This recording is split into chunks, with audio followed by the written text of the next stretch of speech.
ఇప్పుడు అప్పుడప్పుడు రావు. ఈ సందర్భంగా ఈ కార్యక్రమాన్ని ఏర్పాటు చేసిన ఎన్ఎస్ఎస్ మేడంకి, అలాగే సౌజన్య మేడం గారికి, అలాగే రౌండ్ సభ్యులు, విద్యార్థులు, నాతోటి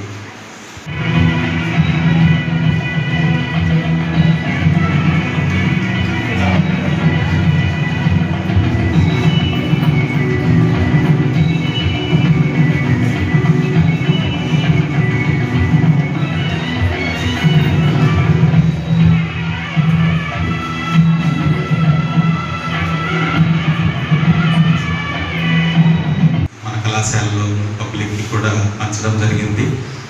దానికి ఎక్కడో ఎవరో చేస్తే అది తీసి పంచడం కాదు, మనమే స్వయంగా మట్టి తొక్కి ఇది తీయాలని గౌరవ కరెస్పాండెంట్ గారు ఆ రోజు ఆదేశించడం జరిగింది. దాన్ని స్ఫూర్తిగా తీసుకుని స్టూడెంట్స్ ఎంతో కష్టపడి 2 రోజుల పాటు ఆ మట్టిని సేకరించి వాళ్ళే స్వయంగా దాన్ని రెడీ చేసి చేయడం, ఆ మొత్తం అంతా కూడా మేడం గారే స్పాన్సర్ చేయడం జరిగింది. అది ఒక సక్సెస్ఫుల్ ప్రోగ్రామ్ అయింది. అదర్ దాన్ దట్ వీళ్ళు అడిషనల్గా చేసిన మరొక ప్రోగ్రామ్ సరస్వతి శిశు మందిరంలో విద్యాభ్యాసానికి వసంత పంచమి రోజు మన గాయత్రి మేడం అలాగే ఇద్దరు లెక్చరర్స్ సహాయంతో అదొకటి చేయడం అక్కడ జరిగింది. మేడం గారు చెప్పిన స్ఫూర్తితో వీళ్ళు చేసుకుంటూ తీసుకెళ్లారు. ఈ స్ఫూర్తి వాళ్ళు తర్వాత 2 నెలల్లో వెళ్ళిపోతారు కాలేజీ వదిలి. బయట కూడా మీరు ఏదైతే ఇక్కడ నేర్చుకున్నారో అది సమాజం పట్ల కూడా అంతే అంకిత భావంతో మీరు పనిచేస్తారని, మీకు జన్మనిచ్చిన తల్లిదండ్రులకి అలాగే విద్య నేర్పించిన కాలేజీకి కూడా మంచి పేరు తీసుకురావాలని నేను కోరుకుంటున్నాను. I request our honorable correspondent to say a few words on this issue.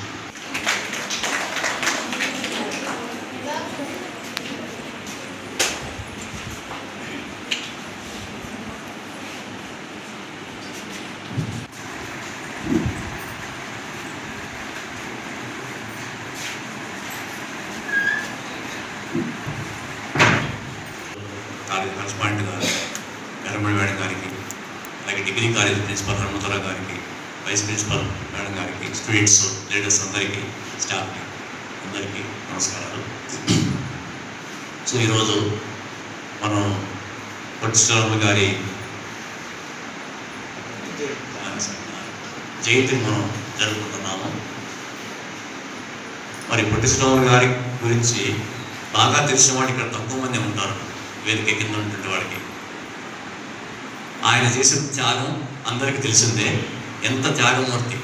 ఈ రోజుల్లో మనుషులు అణువణువున స్వార్థం అనిపిస్తూ ఉంది. ఒక 60-70 సంవత్సరాల క్రితం వెళితే ఎంత త్యాగం కనిపిస్తాం మనం చూస్తే, ఎంత తేడా మనుషుల్లో అనిపిస్తుంది. అణువణువున స్వార్థం. ఈరోజు ఎంత నిస్వార్థంగా ప్రాణత్యాగం చేయటం 56 రోజులు ఆయన నిరాహార దీక్ష చేసి ఆయన గురించి అక్కడక్కడ చదువుతూ ఉంటే ఎంత దారుణమైనటువంటి పరిస్థితులు ఆయన చివరి దశలో ఎదుర్కొన్నారో తెలుస్తుంది మన రాష్ట్రం కోసం. అప్పటిదాకా ఆయన ఉద్యమం చేయకముందు అప్పటిదాకా తెలుగు వాళ్ళు అంటే తెలియదు, ఆంధ్ర అంటే తెలియదు. వీఆర్ ఆల్ మద్రాసీలు అంటే తమిళియన్స్ కలిపేసి అని పిలిచేవాళ్ళు. సౌత్ ఎక్కువగా డామినేషన్ ఒకప్పుడు మెడ్రాస్ అంటాం కదా. సో ఇప్పుడు చెన్నై ప్రజెంట్ జనరేషన్కి మద్రాస్ అంటే తెలియకుండా ఉండొచ్చు. సో చెన్నై. కానీ అప్పట్లో అందరినీ మనం తెలుగు వాళ్ళని కూడా మద్రాసులో చూసేవాళ్ళం. ఎక్కడైనా వాళ్ళే డామినేషన్గా ఉండేది, మనం వెనుకబడిపోయి ఉండేవాళ్ళం, గుర్తింపు లేదు.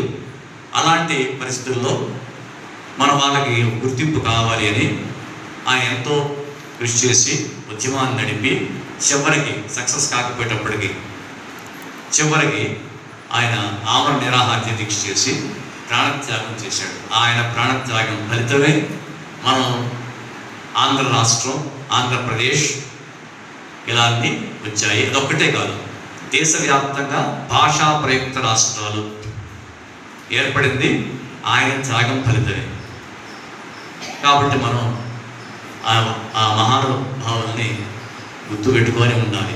ఆయన తర్వాత మన తెలుగు జాతికి బాగా ఇంకా తెలుగు జాతి ఆత్మగౌరవం అనే పేరుతో స్వర్గీయ ఎన్టీ రామారావు కూడా మన తెలుగు వాళ్ళకి ఎంతో గుర్తింపుని తీసుకొచ్చారు.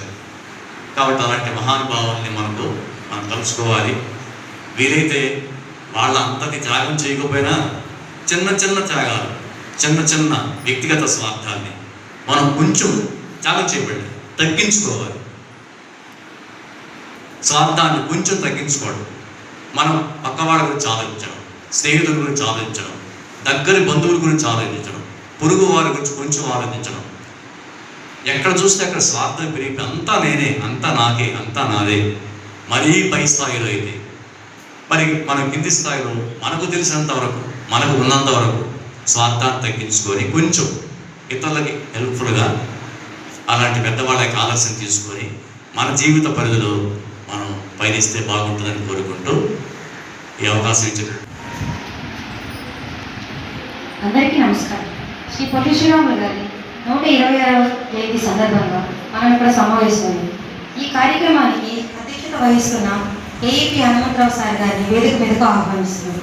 అలాగే కళాశాల secretary and correspondent doctor K Baharmani madam గారిని సగౌరవంగా వేదికపైకి ఆహ్వానిస్తున్నారు.